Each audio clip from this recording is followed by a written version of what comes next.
இது உங்களின் அகம். வணக்கம் நேயர்களே, இன்றிலிருந்து அறிமுகப்படுத்துகிறோம் சிறுபான்மையின் குரலாக, உண்மை குரலாக, உங்களின் குரலாக ஒலிக்கிறது முகநூல் அகம் டிவி. சமூக வலைத்தளங்களில் சிறுபான்மையின் குரல்களாக பேசுவதற்கு தயாராகிக் கொண்டிருக்கிறது அகம் டிவி. உங்கள் மத்தியில் இன்று உங்கள் காலடியில் அதனை கொண்டு வந்திருக்கின்றோம்.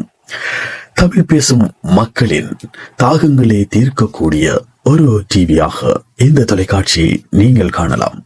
உடனுடன் செய்திகள் மற்றும் சுவாரஸ்யமான பல்சுவை நிகழ்வுகளோடு உங்களை சந்திக்க இருக்கின்றது அகம் டிவி. அது மட்டுமில்லாது சமூக வலைத்தளங்களில் திறமையாளர்களை ஊக்குவிக்கும் முகமாக பல பரிசு போட்டிகள் மற்றும் பல்சுவை நிகழ்வுகளையும் நிகழ்த்த காத்திருக்கிறது அகம் டிவி. இணைந்து கொள்ளுங்கள் என்றே உங்களுடைய நண்பர்களுக்கும் இந்த தகவலை அறியப்படுத்தி எங்கள் வாட்ஸ்அப் குடும்பத்துடனும் இணைந்து கொள்ளலாம். பல தகவல்களோடு உங்களை நாடி வருகிறது அகம் டிவி. உண்மை குரல் அகம் டிவி.